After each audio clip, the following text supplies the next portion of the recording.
Well, located just outside of the capital of Georgia, Road Atlanta has captured the hearts of not only the American race fans but the world over. Its plunging and sweeping nature makes it not only a fan favourite but a driver's as well. Officially spanning 12 corners with all major corners type presence. We've got Road Atlanta challenges both the driver and engineer alike. Turn 5 always stands out to me. An uphill blind left-hander with a big curve, just waiting on the outside to punish even the smallest of mistakes. And you could almost guarantee that at least one of our drivers will fall foul of the treacherous Turn 5. And then, of course, the Turn 10 chicane, which also provides a great overtaking opportunity with its big braking zone into the slowest corner on the circuit. Watch for our drivers today trying to utilise this overtaking possibility. With qualifying then underway, I have just enough time to introduce you to Season 3, the media day of the SRL GT4 Season 3 Championship. My name is Sebastian Bosher-Williams, and I'll be in the commentary booth talking you through today's action out on the circuit as we get well into qualifying. It's currently Derek Crowther on the racing circuit at the moment. He's just making his way up towards that tricky Turn 6 breaker zone. He's managed to navigate Turn 5, where I'm sure we're going to see all manner of incidents today. You almost can't come to Road Atlanta without experiencing just a little bit of an issue around Turn 5. As I alluded to in my intro, it's one of the, in my opinion, one of the best corners that you can find in North America. This back straight as well, it really dives downhill. You can see the elevation change really clearly from this camera shot. Will make it really advantageous for the car behind to pull into that slipstream, and then obviously the braking zone of Turn 10 really crucial to hit that inside apex to open up the second corner in the chicane, and then with the final two corners not really much of any sort of typical corner. You don't have to apply the brakes, you just have to have enough trust in the front end of your car. So Crowther and Rogenberg then starting their qualifying laps almost in sync actually out on the circuit. Lewis as well, another driver. A few of the drivers now rocking the McLaren GT4 for this media day. Of course, they're not mandated to stick to the car that they choose, but very interesting to see the prevalence of McLaren GT4s. 4 Aston Martins then out on the circuit as well today, along with 4 Mercedes. So McLaren very much dominating the field so far. Who will reign supreme here tonight? I don't see, just having a very quick glance at your entry list, a familiar face in Arthur Thurtle. I believe that he is not taking part in today's race, so we are down one of our supreme quick Aston Martin drivers. Ryan Dudley then starts his qualifying lap. Where can he go on the timing tower, I wonder? Rogenberg heading up towards the braking zone of the final chicane. This is where lap time is lost and won. Rogenberg looks to have just about managed to make that successfully, was not necessarily the quickest he could be through there. Improvements then have been made for Eric Rogenberg, who was the third driver to set a lap time. Goes to the top of the timing stand. So 1:25.960 is the time to beat. Crowther second, Lewis in third. Fourth place goes Fraser Geraghty, 0.06 of a second separating Geraghty and Lewis. So all to play for then. 6 drivers starting to put times on the timing stands. Stevenson through the final corner, turn 12. Where can he go under the Michelin timing bridge? Can Stevenson put a time on the board? Yes, he can. A fairly decent lap time as well. Goes into third place, 1.3 seconds behind Rogenberg. Fraser Alexander, the number 9 McLaren, up into second, the closest driver to Rogenberg so far. Great effort from Alexander, as I said, at the wheel of that number 9 McLaren. Ryan Dudley, what can he do? Only 2 McLarens so far have managed to find a little bit of a qualifying time. Can Dudley add to that list and make it over half of the Mercedes drivers setting a lap time? Yes, he can. Dudley in 9th with John Brown into 4th. Wareham, though, up into 2nd. The man on a mission in the Aston Martin car at the moment. Saran Gannon heads up into 5th place. Had a purple sector, I do believe, before Rodenberg just blitzed the 2nd sector. As you see, crosses the line, improves to a 1 minute 25.7. So Rodenberg's found just about 2/10 or so on his 2nd lap. Another driver who's finding time is Stuart Gibbons. What can Gibbons do? He's going to round the final corner. Purple in sector 3. Promotes him up to 6th place overall, 0.8 of a second off pole. David Smith heads up into 11th, so tantalisingly close to a top 10 start. Al Brown, a driver who has already completed 1 lap, but he was invalidated, which must be for an off-track excursion somewhere on the lap. So Brown really on the back foot. Has he been able to successfully get a lap time on the board? Yes, he can. In fact, displaces Smith away from that 11th spot.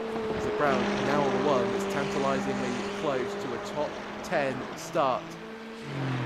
Sheeran, Gannon, what can they do? Heading to the braking zone of turn 10, the final corner, really difficult, final chicane I should say, really difficult section of racetrack. So easy to pick up an off-track on the apex of both of the corners. Will not be easy to manage that throughout the race today. Through turn 12, flat out corner, even in these GT4 cars. Sheeran then up into 3rd place. A great qualifying from Gannon so far. Rodenberg just improving a little bit more.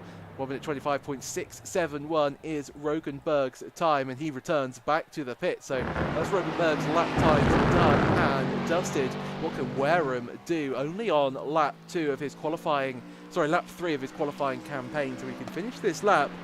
And he needs to find just under 0.5 of a second if he wants to take away the pole from Rodenberg. But I have to say, at the moment, nobody really looks like they can dethrone Rodenberg from the pole position.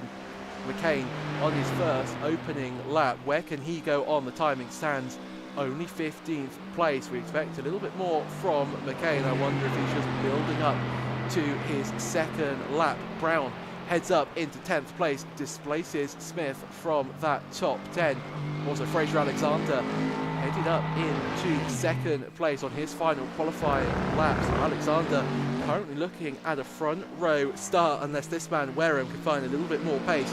Personal best through sectors 1 and 2, couldn't improve in sector 3. Does sector 4 allow him to improve to head above Alexander? And the answer to that, unfortunately for Wareham, is no. So Wareham, highest place he will finish is 3rd. And Ryan Patton, a driver that's had left it all to the last minute. A man that has been so familiar with the Porsche car. Has swapped it out for a McLaren. And can he put his McLaren up towards the front end of the field? Yes, he can. Immediately heads into 2nd spot. Patton with a great opening lap, a great opening qualifying session in his McLaren GT4 machinery. And Patton should be able to get another lap time on the board as well. What can he do? Is he a real threat to Rodenberg's pole? Currently the fastest man out on circuit at the moment, McCain. What can he do? Lower down in 16th place, 2.9 seconds off the pole sitter. Improving through all sectors, McCain. That's more like it for Allen. Heads up into the top 10. He's tantalisingly close away from being within a second of the pole time. Patton heads down the back straight. This is all going to be about minimising the amount of time lost on the back straight. It's about making sure that you don't scrub off any speed. Patton wasn't quicker than himself through sector 1 and is very much backed off that qualifying lap, so it wasn't developing for Ryan Patton. So Patton sort of resigning himself to starting in that 2nd spot. So the only driver then out on the circuit is Alan McCain, and McCain has had such a fascinating qualifying session. Was, a little bit tardy out of the gate, came out a little bit later on in fact as well, but didn't really pushed the car on the first lap, sort of just got the lap time on the board, then went up into 9th, currently finding pace through sectors 1, 2, 3, and now it's all about can he manage to nail this final sector, this final chicane through turn 10 and turn 10B we go. Okay, navigating that very, very nicely. This will be his final qualifying lap in this session. Does McCain improve? Does he find a little bit of time? Yes, he does, but loses what looks like quite a substantial amount of time in that final sector, and so remains in 9th, albeit with a modest lap time improvement. And that then is your qualifying session effectively done and dusted. Every driver has qualified and has put a lap time on the board. I do believe with 16 cars on the grid tonight, this reverse grid format is going to prove an absolute treat once again.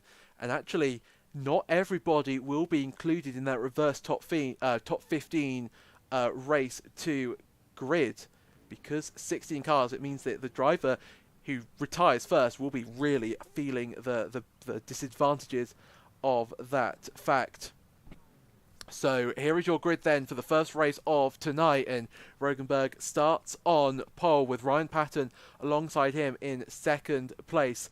3rd is Fraser Alexander, Daniel Wareham starting alongside him in 4th. 5th place is Derek Crowther with Sharon Gannon in 6th. Fraser Geraghty starts 7th with Stuart Gibbons in 8th spot. Alan McCain starts 9th, and John Brown rounds out your top 10.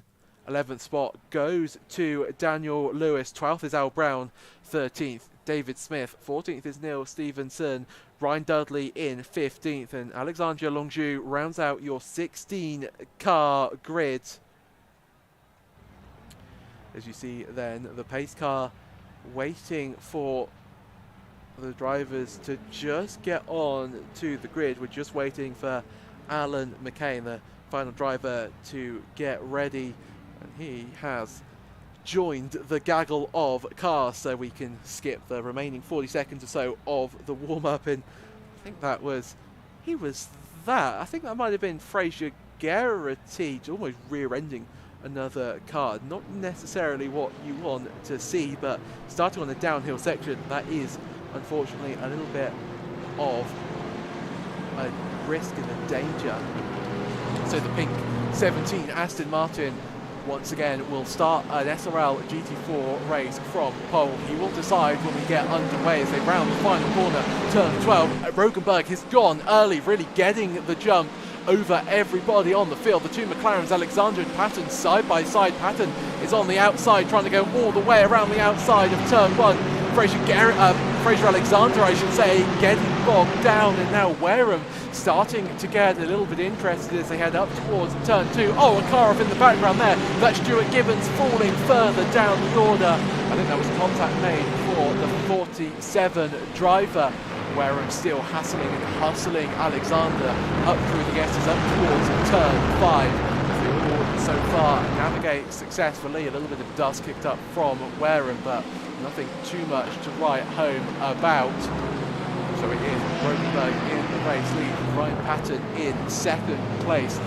Fraser Alexander really starting to gain in that 3rd spot. Right on board with Alexander. What can he do as we head up towards turn 10 for the first time in today's racing spectacle?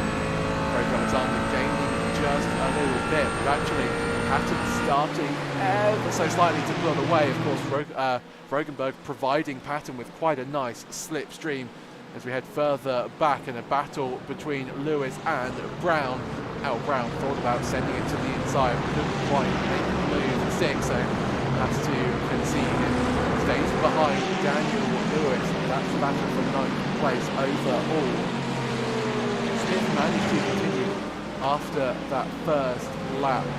Stuart Gibbons managed to continue. Smith also had a little bit of an issue. In fact, we can have a look and see exactly what happens side by side with Mercedes there. I think that might have been Alexandre Longju, but disappointment for Stuart Gibbons. As Lewis is off the track, and this is live picture. So Daniel Lewis has fallen off the circuit through turn 3, and Lewis with a huge heap of damage to the front end of his car. Gibbons now having a little bit of a look as Wareham and Alexander side by side, or they were. Alexander been overtaken by Wareham, and now Wareham trying to pressurise Patton for second place.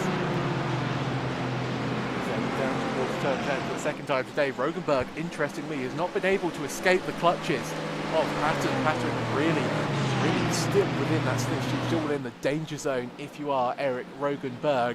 Wareham as well, not being able to run away from Alexander. Derek Crowther starting to get involved in on the action as well as they round turns 12. Once again, the final corner, start lap 3 of the first race today. As Wareham sets the fastest lap time of the race by 0.4 of a second over Rogenberg. That will be a wake-up call for your race leader. In fact, so too will it be a wake-up call to Patton in second. Wareham is lapping so much quicker than the rest of the field. What's happened to Lewis? Oh, Daniel Lewis once again facing backwards in this race. I wonder, has he made a little bit of contact with Stuart Gibbons, or was that a little bit of a spin by himself? So this is Daniel Lewis in fact, and what has happened to Lewis? Oh, he's just spun on the braking zone there. A fairly interesting accident for the 27 car. Rogenberg extending his gap over Patton to, wow, over 1 second. Really helpful for Rogenberg, and well, supremely unhelpful for second place man Ryan Patton, as he's got this man Daniel Wareham behind him in that glorious sounding, we have to admit, Aston Martin GT4. Wareham pulls out to the inside. Does he think about making a move into turn 10? Thought about it for a split second. Patton though closed the door through the braking zone, and Wareham is going to have to settle for third for just a little bit longer. But Rogenberg on this lap has absolutely nailed that first few sectors. Extended that gap at 125.7, almost a second quicker than the competition is Eric Rogenberg. That's exactly what he needed to do. That was exactly the response that he needed to make. But what has happened to Fraser Alexander? Fraser Alexander in that McLaren skipping across, and remember, this was a man that was running in third spot at the start, dropped down to fourth, and while all of that action was going on your screen earlier on, it's all fallen and done for Fraser Alexander. And this is certainly what happened, sort of the precursor, and I wonder, as Alexander picked up a little bit of a technical gremlin in that McLaren GT4, because he was running with some pretty supreme pace, but just could not utilise that whatsoever. But there from Neil Stevenson on Ryan Dudley, both of these drivers making up the place within a few laps. Stevenson up 4, Dudley up 6. Now a pack of 4 headed up by Al Brown in that GT4 McLaren. Dudley though pulls to the outside. They're going to go side by side. Dudley's on the outside. You've got the racing line, but well, Brown has the more advantageous line if you're racing side by side heading in to the final chicane. Dudley will brake late, try and sweep around the outside, does so supremely well. And that's a great move for Dudley, who now finds himself in 8th spot. Brown under pressure already from Stevenson. Don't count out Longju as well in the background. He's just watching this battle unfold as we head up towards turn number 1. Stevenson riding aboard with the 16 car. Can't really make a move towards turn 2. Such a tricky section of the track to make an overtaking. And likewise turns 3, 4 and 5 not necessarily renowned for their overtaking ability. Not to be said that it can't be done, but certainly only be done if you're feeling very, very, very adventurous. Here on the screen, the games, the big winners and losers from the first 5 laps of the racing tonight. The biggest gainer on the circuit is Dudley, now at 7th place after making that overtake on Brown. Luther Alexander, who is back out on the circuit. I wonder what has happened to him. Of course, his pace lost, because really got going to be disappointing for Alexander. And with Brown looking back towards Stevenson, who's gaining ever closer in. Down the back straight, can't make the move. So Brown will remain 9th. Stevenson will remain 10th. Gannon starting to pressurise Crowther. Derek Crowther had such a good opening few laps, coming under pressure from Gannon. In fact, Crowther falling as well off the back of Daniel Wareham. And Wareham, you know how quick he can be. He's the pace setter early doors in the race. Away just a little bit. One of his tyres maybe just slightly too much in the opening lap or so. That could really hinder your later race performance. Wareham still just about holding on to the back of the pattern. Crowther now having to defend from Gannon. Fraser Geraghty in the background as well. 2.8 seconds away from this battle. Don't count Fraser out one bit, and that number 5 Mercedes will start battling. It starts getting a little bit heated, a little bit contested. Fraser Geraghty will easily and happily make it a three-way battle for 4th place. Likewise, if you start losing too much time, that Wareham has the battle to sort of fall by the wayside. That was a slow run for Derek Crowther, who ride on board with Gannon, the number 95, as he heads up now towards turn 1, the braking zone, the real commitment zone on the circuit. Such a furiously fast opening turn. Not something you would necessarily like to be doing on cold tyres, which is why I'm so glad that drivers don't just have to master it on cold tyres one time today, but if you have the 2 races, they have to navigate turn 1 twice. I absolutely adore this format of racing. Stevenson still behind Brown. This battle on for the last few laps. Look at the gap that Dudley has already managed to extend over Brown. Stevenson getting just a little bit frustrated in that McLaren car, but he knows he needs to find his way past Brown if he wants any chance of being able to catch up to the absolutely quick Dudley at the moment. But now Alexander in the background starting to get involved in this action as well. You can certainly classify this battle as a three-way battle for 9th place. Stevenson pulls out to the outside. Brown helpless, does not have the pace on the back straight. Stevenson using that slipstream to good advantage. In fact, Brown has to tuck in to the slipstream before he even stamped on the brakes for the final chicane. So Stevenson up into 9th, a fairly textbook move for him. Brown will he decide to have a little bit of a go for the battle for 9th, or you can see him just sort of wait his turn. Stevenson a little bit slow off the exit of turn 11, and down the inside goes Brown, but Stevenson will hold it around the outside. Broke a little bit earlier, carried more minimum speed and has the inside line. In fact, now it's Longzhu making his way past Brown as they're going to go side by side. Looked a little bit clumsy from the 2 drivers there. Managed to get away with it without making up any contact, but Longzhu's off the circuit, picked up a whole heap of understeer through turn 4. Great move though by him. Brown was really just sort of wrong-footed by going side by side with Stevenson, and certainly paid the price for that in the end. This battle for 4th still rages on. Gannon still just about 4 tenths to half a second behind Crowther.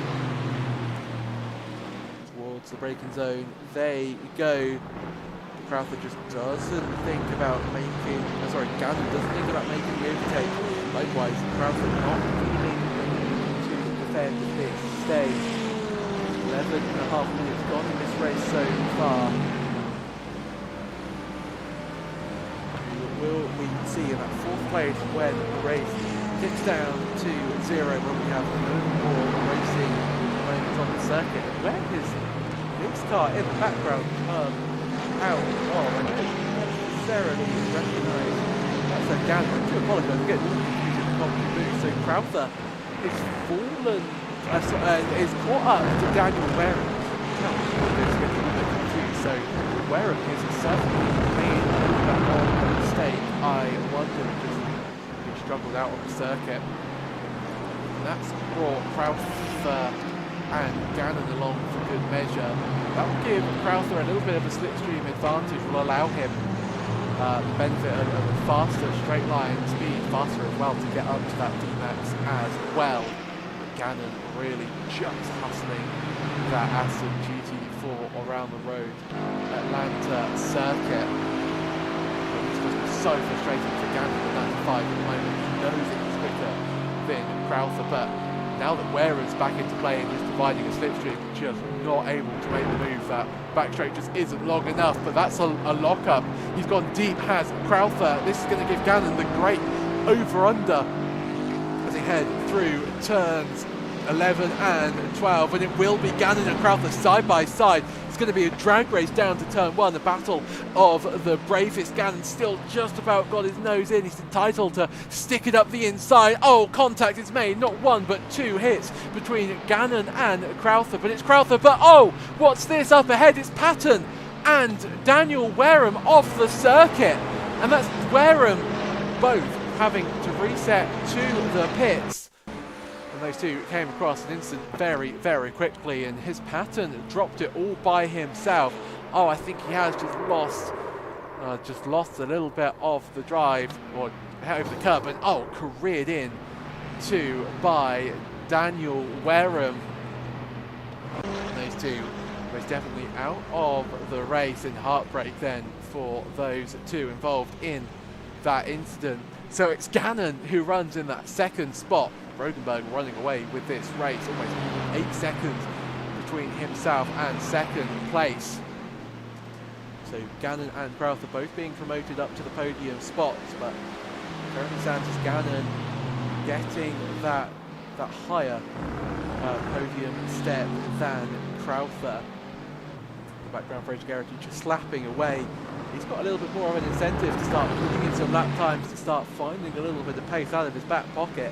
There's most certainly a podium spot up for grabs. If he can just find 9/10 or so, he'll be into that slipstream range, and then your job of catching up to the car ahead becomes ever easier. Crowther still hanging on to the back of Gannon through turns 2 and 3. Gannon starting to feel that pressure that Garrett Crowther has been under so many laps, and that gap falling ever more through the first sector, down to 4/10 of a second or so. Garrity's off the track, and a huge incident there for the Mercedes driver. I think he's collided with the wall, and Fraser Garrity sees his podium chances really slipping away from his fingers. Dudley, to compound the issue, makes his way past Garrity, and John Brown also having a look, and Garrity is unable, powerless to stop that overtake. And Garrity, oh, he certainly got damaged. The front of his car, the wheel just not moving, as you can just about see from that camera angle. Garrity's race then coming undone for him. He'll try and make his way back to the pits, but it's all in vain. Just a huge oversteer moment through the S's, and a hard hit to the left-hand side of his Mercedes car. And heartbreak for Fraser Garrity. So Ryan Dudley finds himself in 4th place. He's up 11 spots from where he started. Crowther gaining on Gannon as well. That battle down to half a second. They've lost that threat from Fraser Garrity behind, so they're really open now to have a little bit of a fight between the two for the second highest spot on the podium. Garrity's off the circuit, just trying to make his way back to the pits. Let's negotiate a flying McLaren support of David Smith. Garrity will be able to make it back to the pit lane, but unlucky for him. And this is Alan McCain, and not the first incident that we've seen from the 212 car today. Is he going to just lose it? Oh, it's a pendulum effect. All started when he just took a little bit too much grass through the apex of the first part of the chicane, and it really just compounded the issue. Almost looked like a little bit of a Scandinavian flick from McCain. Although Alan McCain at the moment interestingly, he finds himself in that 15th place, that reverse grid pole. So McCain has had a fairly challenging opening round, or opening race today, but his fortunes change when we reset the grid and we go again. So an interesting battle to keep your eye on there, and I wonder if McCain wants to catch up to where he just wants to stay behind and just sort of compound that 15 to get the reverse grid pole, to get the best chances of getting a race win today. Crowther just sort of stuck between that 4 to 5 10 mark behind Gannon. Lewis and Fraser Geraghty, another battle that's very close on the circuit. Fraser Geraghty coming out of the pits after that unlucky for him sort of snap of oversteer through the S's. Starting to be gapped now by Geraghty. Mega pace so far in this race. Early on. 80 minutes gone of this race, and Rogenberg will have 1.5 laps, including the lap that we're on at the moment. Too much longer to go for your race leader. We haven't really seen much of today. It's just been so dominant that we haven't really needed to see him. In fact, there he is, making his way past, well, a driver at some point that was a challenger for the race win, who was Daniel Wareham. Side by side, though, is second and third, Crowther and Gannon. Derek Crowther, I should say, down the inside into the braking zone of turn 10. A great move by him. And Crowther now inherits that second place, but does that leave him vulnerable as the white flag flies? 1 lap to go then in the first race today. Gannon in third will have the benefit of the slipstream. It's all down to Crowther's defending abilities, and likewise Gannon's overtaking abilities as we ride on board with Gannon through turns 2 and 3. Fingertip stuff through the S section. You don't want to scroll as speed as possible. Gannon picks up a whole boatload of understeer in the dirtier of Crowther. Turn 5 though for Gannon. Crowther a little bit wayward of the apex. You have to say that won't be helping his cause to stay in that second place one bit. In fact, Rogenberg has lost or has gained a second over these two just in the first sector alone. Once again, just a little bit wide of the mark for Crowther round turn 7.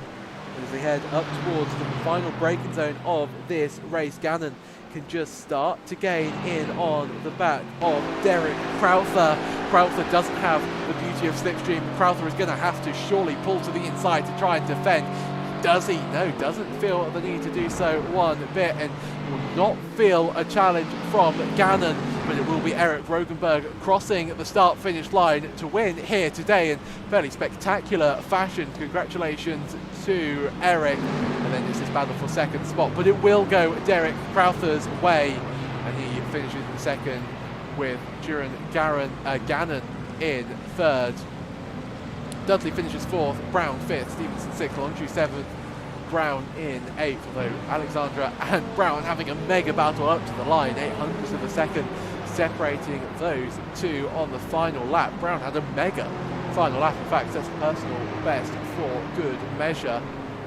Gibbons as well, what can he do? Can he try and improve his his race position? Can't, and will have to settle for 10th place. What an absolutely enthralling opening race that we've seen here today at Road Atlanta. Really carries on from 2 weeks ago when we were at Silverstone. We just have Geraghty and Lewis, the two final drivers, out on the circuit. And that's going to be side by side. They're going to be racing towards the line. Geraghty is going to have to go on the outside, and it will just about be Fraser Geraghty who gets the position over Lewis. Lewis tried to mount a last gasp effort, but just could not quite find the pace. And then we can show you the results in confirmation that it was Eric Rogenberg who wins, though he won here today. Derek Crowther in second, Sharon Garin in third, Ryan Dudley fourth, John Brown fifth, Neil Stevenson in sixth spot, Alexandra Longju in seventh, Al Brown finished eighth, David Smith ninth, and Stuart Gibbons rounds out your top 10. Fraser Alexander wins the Battle of the Frasers, finishes 11th, Fraser Geraghty in 12th. Daniel Lewis, the final driver on the lead lap, in 13th. 14th is Wareham. Alan McCain finishes in 15th and will get the reverse grid pole. And Ryan Patton, the only retiree from the event here today.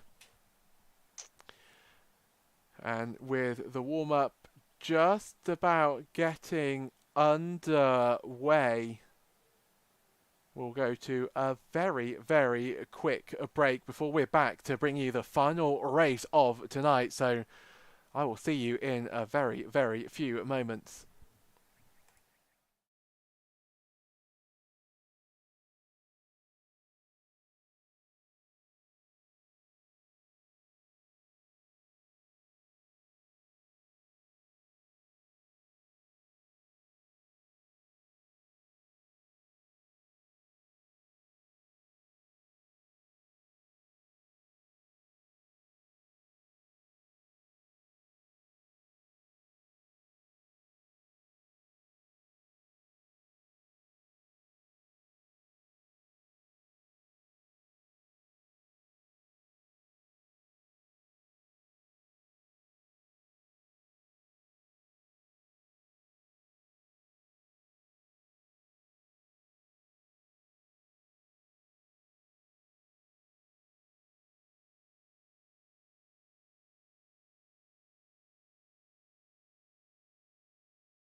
Welcome back to the media day here. The SRL GT4 Season 3 Media Day. And after an amazing first race that we have had, we're, well, getting ready to do it all over again. Same length of race, same exciting action, just a different grid. And it will be Alan McCain setting the pace for, or setting, or being on the pole, I should say, getting all mixed up with my words. Really very excited to see McCain on pole. I do believe it's not the first time that he started on reverse grid pole in an SRL race. And he normally exceeds and does supremely well under these types of situations. So I expect McCain to do well in race 2. I expect many drivers to do well. They all thrive on both their qualifying races as well as the reverse grid races as well. Patton just about manages to set a lap time, might give him a little bit more encouragement after the disappointment of the opening race for him. And then here is your grid confirmation that Alan McCain is the reverse grid pole sitter. He starts on pole. Wareham is second. Daniel Lewis in third. Fraser Geraghty starts fourth. Fraser Alexander in fifth. Gibbons starts sixth. David Smith in seventh. Al Brown starts eighth. Alexandra Longju in ninth. And Neil Stevenson in 10th place. John Brown starts 11th with Ryan Dudley in the 12th spot. 13th is Sheeran Gannon. 14th, Derek Crowther. Eric Rogenberg, your race 1 winner, starts 15th. And Ryan Patton, the only driver to not get their grid position mixed because he finished and will start in P16. So as the pace car pulls away, it's all down to the McLaren of Alan McCain to get ready to go racing. It's all down to when he wants to make the move. Does he decide to go early? Does he want to maybe get the jump on the field? Well, he's gone already. A huge gap between McCain and Wareham. And by the time that they started the race, well, it's no competition. It's going to be Alan McCain in the race lead as they all make their way through. Oh, and McLaren's off in the background there. That's Stuart Gibbons, I believe, just, well, did an amazing gap. But they're so disorganised. We've got 3 packs emerging already, and we haven't really raced more than one corner to the braking zone of turn 2. It is McCain in the race lead, although McCain goes wide. Oh, and he drops off the circuit. Oh, he's back on your timing screen, but heart in mouth moment for McCain. Further back, Alexander and Geraghty having a great old battle. Imagine the mixed Daniel Lewis as well. Car off the circuit in the background, one of the McLarens, I think that was David Smith, going very, very wide through turn 5, and they've all just about managed to sort themselves out after the most chaotic start I think we've seen. That's a late lunge there from one of the McLarens. That's, I think, Alexander on Daniel Lewis. Fraser Alexander getting the move done, in fact compromising Daniel Lewis, and Geraghty really trying to get involved in on the action. In fact, down back straight, that McLaren is so rapid. The Mercedes power unit and the car and aerodynamics really struggling to keep up with the slipperiness of that. McLaren is down the inside there. Just for a minute goes Daniel Wareham. He thought about making the move, couldn't quite do it in the end. But McCain, after having that great opening gap between Wareham with that great start, that really taken the whole field by surprise and really took everybody by surprise, ending up not really allowing him too much of a gap between himself and Wareham as they cross the start-finish line to start lap 2. Alexandra Longju a little bit wide of the mark to return 1. Going to concede 1, 2, maybe 3 spots, and he's a little bit unlucky. Gannon in the background really starting to utilize his Aston Martin GT4 to use the spirit turning that GT4 can sometimes have over the competition. What happened to Neil Stevenson? So this was at the start. So there's actually been an accident before the race has even got going. Oh, and he's been tagged, and so that's why there was a gaggle at the end. It wasn't because McCain started early, it was because there was just a car park on the exit of the final chicane. I think what I said earlier about it being one of the most chaotic starts that we've seen in the SRL Racing League is certainly holding up muster at the moment. Dudley is in one of those McLaren Mercedes GT4s being challenged by a McLaren, and that McLaren looking so rapid down the straight. Will get the braking, has the superior braking ability as well, and Brown up into 8th spot, relegating Ryan Dudley down to 9th. McCain manages to survive another lap in the race lead. It's now Alexander, the driver, setting the fastest lap, or it was until race 1 winner Rogenberg, or it was until Ryan Patton decided that he could set a faster lap time. Given the top of the circuit, run a little bit wide through turn 1.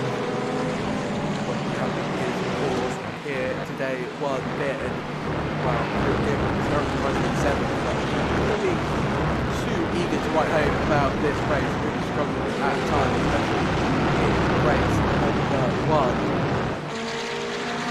Now Dudley trying to make his way past Brown up towards turn 6. You have to be brave, you have to be bold to think about a move around the outside. For a minute, I thought Dudley was going to dive to the inside of Brown towards turn 7. Almost undoubtedly would have been a massive accident, undoubtedly, but we get away. And look at this gaggle. 5 cars on your screen, separated by, well, just over 100 metres or so on the racing circuit. Brown really cutting the air, and everybody just following suit. In the background, you see Gannon starting to make his way. Rogenberg as well, your race winner involved in on this battle. Side by side, Gannon and Rogenberg. Rogenberg will have the inside line, but Rogenberg manages just to cover himself off around the outside. Rogenberg then still in 10th spot. In fact, they all basically stay where they were as they entered the straight. Only Gannon managing to make the move past the number 72. The race starts to calm down. Almost 5 minutes gone in this 20-minute race, and here are the ready. This race is certainly not lacked in its action so far, and I'm sure do so for quite some time. I think we've had an issue with David Smith, and I think that incident with Smith might have just started just a little bit earlier. So this is through turn 1, and Smith is lost the rear end of the car, and it will get going once again. I'm going to keep on this for a little bit longer because I think Smith might have had a secondary incident, I wonder. In fact, I would, but this battle is heating up out on the circuit. Dudley, Brown and Rogenberg all separated by, well, under a tenth of a second on the timing tower. Rogenberg, will he make it through wide? Does he want to risk it all for the proverbial chocolate biscuit? Brown breaks late, tries to go around the outside of Dudley, defends supremely well, does the McLaren of Brown, but the better superior traction comes from the Mercedes GT4. And Dudley manages to make his way past Brown. Can Rogenberg do the same? Can't find his way around the outside of turn 12 towards turn 1. Does Rogenberg feel like being brave? Does he feel like being bold? Just has to back off and wait for the move. And that was a crucial move, wasn't it, for Dudley to get that place done as soon as possible. As what has happened to Alan McCain, your race leader? Oh, he's into the wall, and a huge heartbreak for Alan McCain. And absolutely gut-wrenching for him, and I wonder if he picked up a little bit of damage as well. It looks like he can continue at least for the short term. This then is what happened, very similar to another Mercedes incident we saw early on in today's first race. McCain just really struggling for any sort of semblance of grip, and heartbreak for McCain. Rogenberg as well, your race will winner. Well, it's all going wrong for all of the race leaders in one go. Rogenberg has been off the circuit, surely, and finds himself running in now 14th spot. All that hard work that he's done earlier on, undone in a matter of moments. 3 wide on the back straight as he head up towards the final chicane. Patton is on the inside line, defending from Gannon. Gannon tries to go around the outside. That might become the inside line if he can get a better run, but it's now Patton taking that inside line as he tries to navigate his way past Brown. Oh, Gannon, is he going to try and send it 3 wide? That's never going to work, and contact is made between Patton and Gannon. And I think Gannon stuck a nose, maybe where it wasn't deserved, but they're still battling side by side up towards turn 1. Rogenberg is trying to make up on the lost positions which he lost through that mistake, and now finds himself in 13th place after making his way past Patton. But what a nightmare round for Ryan Patton. Be lucky that championship points do not matter. A replay though, you see, yeah, it's fair to say that he just wasn't entitled to any form of space, was he? As John Brown also has fallen off the circuit.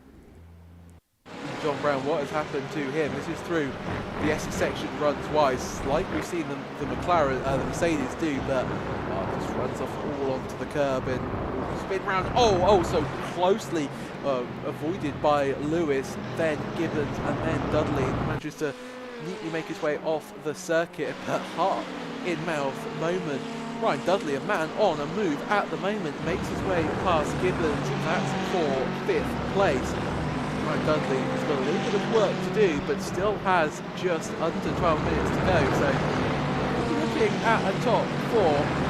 Rogenberg once again makes his his way past Alexandra Longju. He needs to make that move as quickly as possible, has done so as quickly as possible, and that keeps Rodenberg's top 10 dreams alive at this stage, although Crowther, Gannon and Brown starting to really get away from Rodenberg in that 11th place. Certainly been losing from at Silverstone when we had the race winner from race 1 managed to get a podium in race 2. I think Rodenberg very much not looking at that as something very miraculous happens out on the circuit. This then is your battle for the race lead. Well, we haven't seen too much of the race lead battle. It's been developing away very nicely for the last couple of laps or so, ever since Alan McKay unfortunately lost the rear end heading through the S's. And Alexander in that McLaren, we know how quick the McLaren can be on the straight. We know how much of a straight line speed weapon it can be, and Wareham is going to have to be wary of that.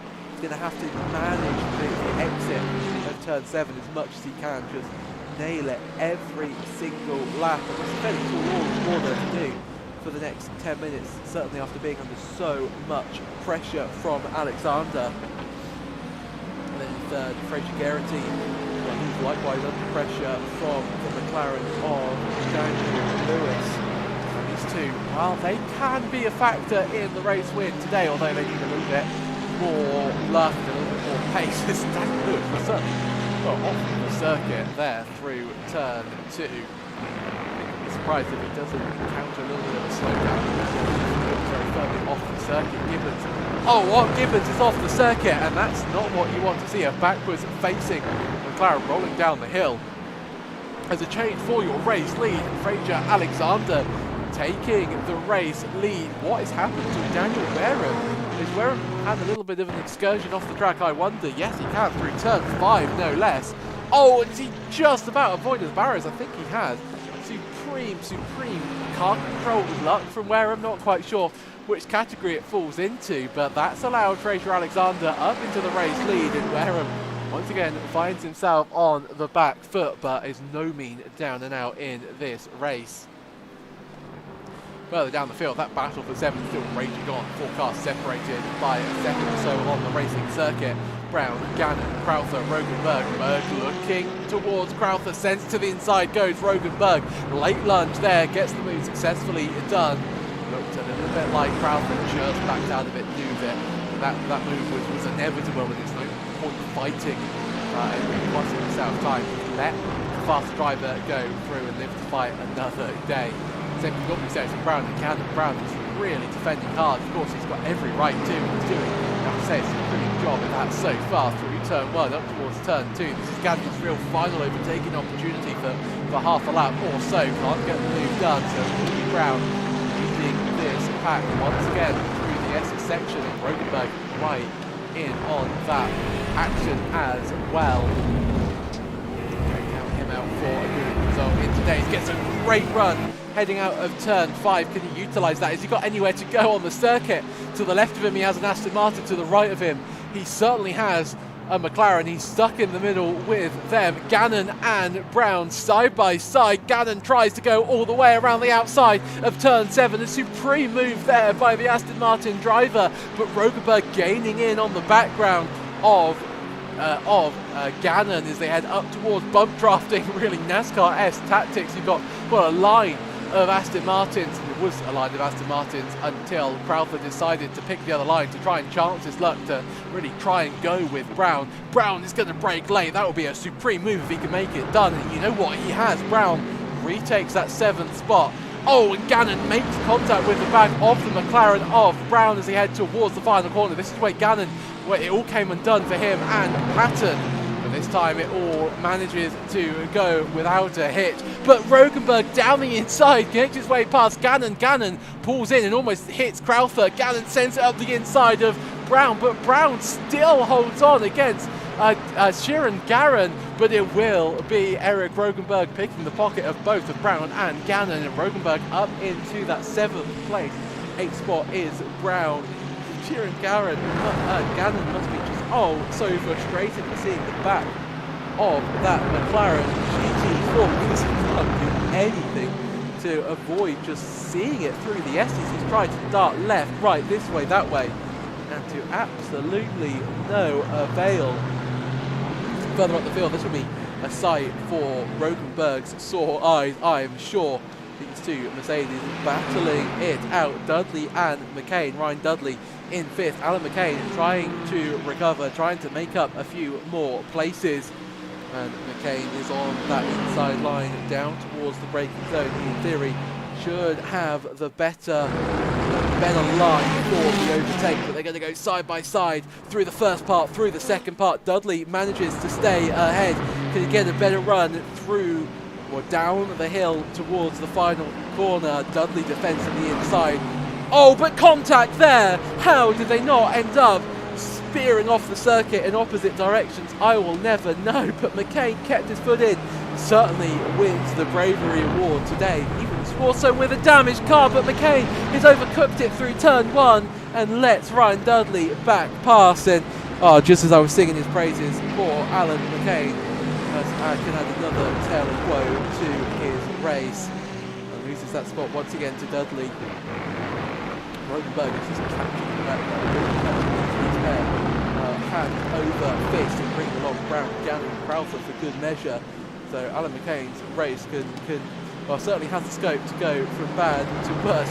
Moving around in the background there, darting left, right. I think Crowther was thinking about making a move. Not quite sure if he can do that in the letter of the law, considering he's got Crowther so close to him. It certainly looked like more of an offensive move than a defensive move on Gannon's part, but Derek Crowther certainly not happy with that from the cockpit, and now tries to capitalise on the poor exit from Gannon out of turn 7 as he heads down towards the braking zone of the final chicane. Gannon is on that inside line, but well, Brown has mastered the outside line of just braking late, allowing the car to, or just turning in a little bit later, getting that inside line for turn 2. Gannon will try and hold on.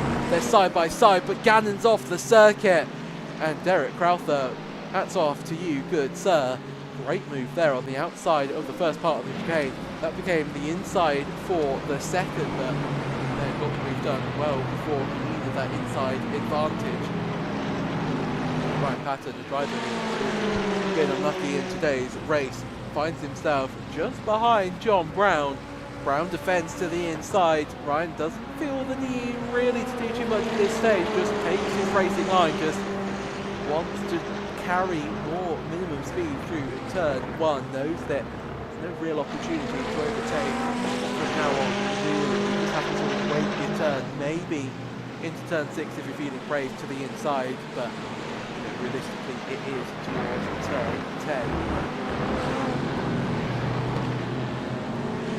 Alan McCain catching up to the back of Dudley, so after that incident or that mistake from McCain through turn 1, he's managed to draw in Dudley once again at a fairly impressive rate of speed. Rogenberg as well, down to 1.1 seconds behind these two, so if these two continue to fight like they're doing towards the braking zone of turn 10, Dudley on the inside defends nicely. Can McCain get a better run out of the corner up towards turn 12, the final corner on the Road Atlanta circuit?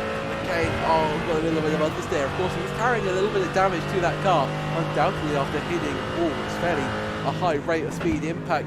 McCain will try and go the long way around of turn 1. He's overcooked it through here on one occasion today. It doesn't overcook it, but the man who is just getting used to picking the pocket of everybody, of the two drivers scrapping ahead of him, Rogenberg, is right in on this battle, 4/10 behind McCain, less than a second behind 5th place Dudley. And Rogenberg, I could be on, I was saying, he'll be lucky if he can get a top 10, he can go for a top 5, as Dudley gets so sideways on the exit of turn 5, but manages, in all fairness, to carry a fair rate of speed through the apex, and it's now McCain under pressure from Rogenberg, and I wonder, will McCain fight this?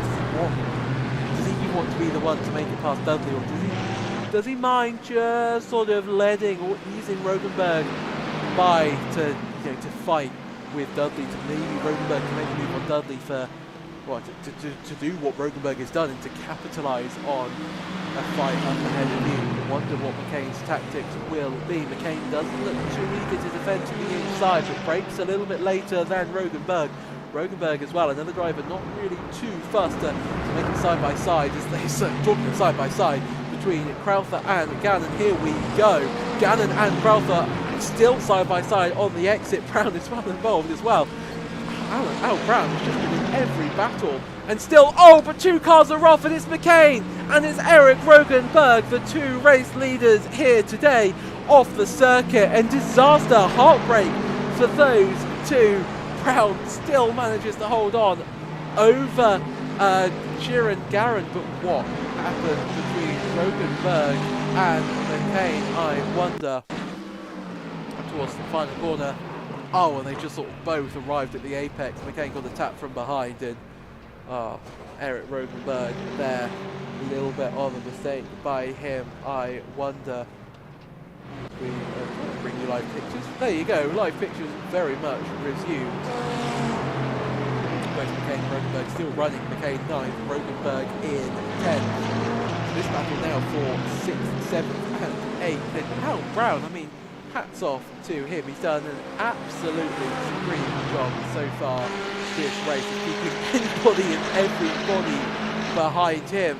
Another driver who's managed to do the very same as this man, Fraser Alexander. White flag was in the air last lap, checker flag in the air this lap, and Fraser Alexander takes a supreme race win at 4 places for him and sealed a really enthralling race here today. Wareham will have to settle for second, Garrity in third, Lewis fourth, but what is that battle going on behind him? And it will be Al Brown just about holding off Sheeran Gannon Crowther in 8th. So Gannon managing to stay ahead of Derek Crowther, but an absolutely supreme battle. Less than a tenth of a second separates Gannon and Brown. And then the last two drivers just come across the start-finish line. Ryan Patton, a driver that's really struggled today for no fault of his own, certainly in race 2, and that's the second incident, in fact, that Rogenberg was involved at through turn 12, the final corner. And, you know, after the supreme pace that Rogenberg displayed in race 1, a fairly messy race in the feature, so I think he'll be going away fairly with mixed emotions. It was a good race from his side. He had the pace, but not necessarily the consistency. Then Alexander Longju crosses the line to finish 13th, and the final driver running. We can bring you the results from the second race, and it's Fraser Alexander, the race winner, Daniel Wareham and Fraser Garrity in third. Daniel Lewis finishes fourth, Ryan Dudley in fifth, Al Brown finishes in sixth place. Sheeran Gannon finishes in 7th, Derek Crowther in 8th, Alan McCain, your pole sitter and long-time race leader, finishes in 9th after contact with Eric Rogenberg, your race 1 winner, in 10th. John Brown finishes 11th with Ryan Patton in 12th, Alexandra Longju 13th with Gibbons, Smith and Stevenson all retiring from the race today. Oh wow, what an absolutely enthralling race once again. I know I say it every week, but SRL never fails to deliver, whether it's the GT4, whether it's the TCR series, they are always as good as one another. And talking of that, if you liked what you saw today and you want to get involved for when the season starts properly in 2 weeks' time, well, then here is how you can secure your place on the grid. 6 races starting in 2 weeks' time. You can head to the Discord link on your screen if you would like to get involved in on the action. The first race from Suzuka, we head to Sebring, Circuit Gilles Villeneuve, Road America, Hungaroring, and rounding out the season at Catalonia. A stacked calendar, a stacked season. Do join us. And, well, if you're not fancying driving, well, then you can always tune in to the SRL TV YouTube channel for live commentary by South.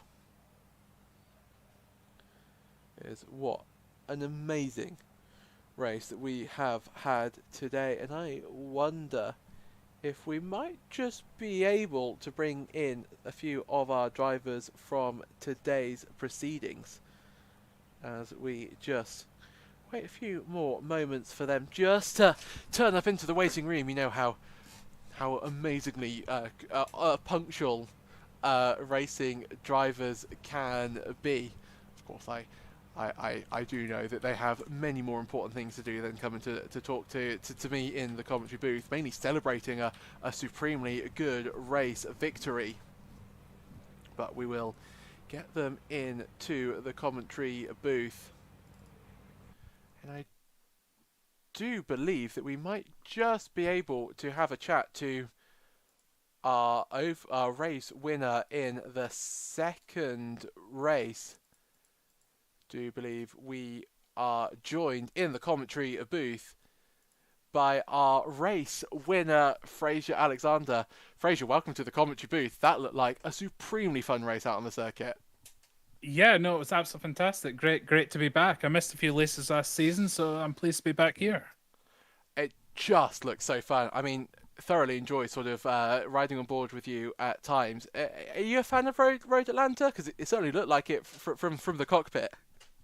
I am. I tell you what, and through the S's in the McLaren, it gets a bit sketchy. But yeah, I got involved in the first race, but we managed to stay in control at the second race and get the win.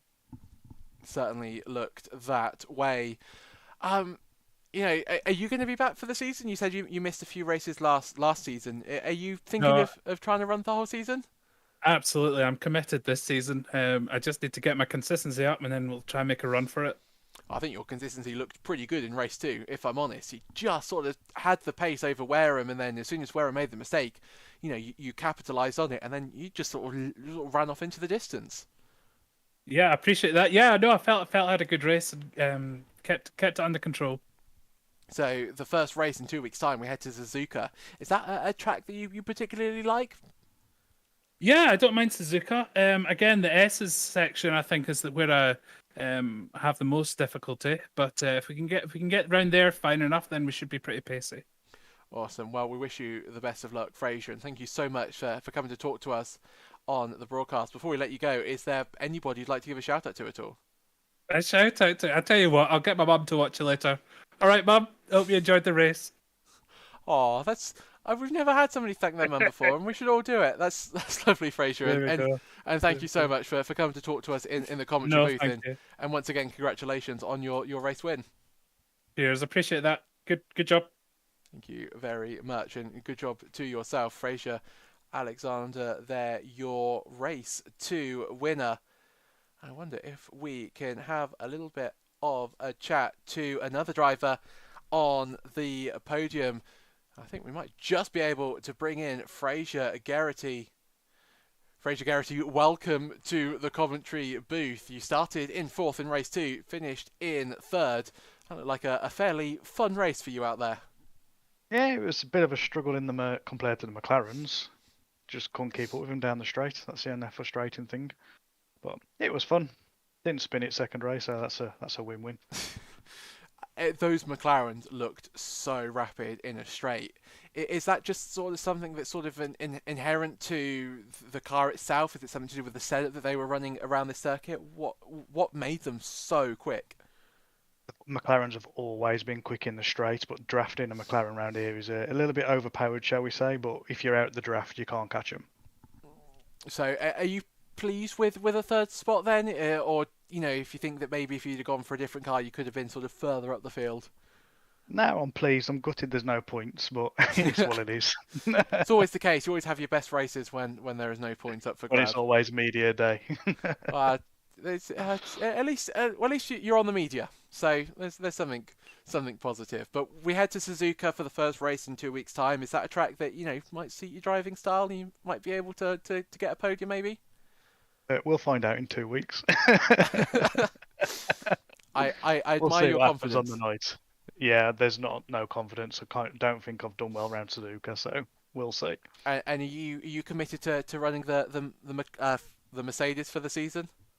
Might be. We'll see how we get on. We might have to do a change halfway through, but we'll see. Well, thank you so much, Fraser, for coming to talk to us in the commentary booth. Before I let you go, is there anybody you'd like to give a shout out to at all? If anyone's watching for me, thanks for tuning in, and see you all in a couple of weeks. Brilliant. Well, once again, Fraser, congratulations on your podium, and we'll see you in 2 weeks' time at Suzuka. Cheers, Seb. Thanks. Thank you as well. And that was your third place finisher, Fraser Geraghty. And then I think we can talk to another one of our drivers who has been supremely quick this race week today.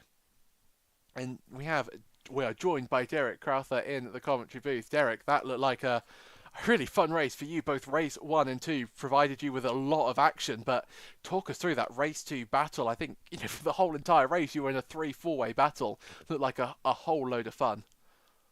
Oh, that was fun. I had a good race, like you said, with both races with Kieran. He only joined us this time, but yeah, good racing. That second race was, what can I say, I just couldn't find a way through, to be fair. But there was cars everywhere. There was a point when you were sort of going down the straight, and I think there was sort of a line of Aston Martins on one side of the straight with just one McLaren on the other. I mean, that McLaren was so quick in a straight line, it looked really difficult for anybody to challenge them towards the braking zone of the final chicane. Yeah, that was the problem. The Astons were better through the corners, but as soon as you got to that straight, once you get halfway down that straight, that McLaren just started pulling away, even if you was in its draft. That is the reason I got in its draft down that straight and it did pull me past a couple of cars. But I had to back out bit time we got to the chicane anyway, so it didn't really work. But I tried. That sort of seemed like all that you could, or all that many people could do, is just try to sort of displace the McLarens, because they are so quick down the straight. So 2 weeks' time, we head to Suzuka, another track that's fairly dominated by top speed. But do you think, are you going to go with the Aston? And if so, do you think that might have a bit more of a shot against the mighty McLarens? I'm going to try and stick with this Aston all season, to be fair. So hopefully, if I get enough practice, maybe I can give them a challenge and see what I can do. Well, you provided us with so much entertainment on the broadcast in both races today, so thank you so much. Before we let you go and celebrate, is there anybody you'd like to give a shout out to at all? The usual, John and Dan, and everyone who took part, and hopefully the people watching. Hope they enjoyed it. I think they certainly did. Well, Derek, thank you so much for coming to talk to us in the commentary booth, and we'll see you in 2 weeks' time when we head to Suzuka. Yeah, thanks, Seb. I'll go and watch the stream myself now. Hopefully it's a good one, which I no doubt it will be. Oh, thank you. It was certainly, there was a lot of good racing, I will say that. My commentary, but the racing was very, very good. You're underestimating yourself there, aren't you? I enjoyed watching them all up to now, so I can't see this being any different. Oh, thank you very much. And no problem, Seb. Hope you enjoy watching the race back. Thank you very much. I'm sure I will. And like I say, I'll see you in a couple of weeks. See you in a couple of weeks. Well, I'll see you next week in the TCRs, actually, won't I? That is true. Can't escape me for too long. No, that's it. Thank you very much. Thanks, Seb. And that was your 8th place finisher, Derek Crowther, in race 2. Well, he's sort of stole my segue a little bit, because I was just about to say, well, if you want a little bit more SRL racing action, then we don't have to wait for 2 whole weeks. We have another race next week from, well, you guessed it, Road Atlanta, this time in the TCRs. Do not miss the SRL TCR season. It has been thoroughly enjoyable so far. Zolder 1 week ago today was just so entertaining, and I'm sure Road Atlanta will provide nothing different. But wow, what a race you have been in store for today. It has had it all. It's had great action, great racing, a little bit of drama for good measure. But if you are craving a little bit more GT4 action and you don't fancy or have already planned to watch the TCR next week, then we'll be back in 2 weeks' time for the opening round of the SRL GT4 Season 3 Championship as the championship heads to Japan. So thank you so much for tuning in. My name has been Sebastian Bosher-Williams, and I'll see you in 2 weeks' time as the SRL GT4 season heads to Suzuka.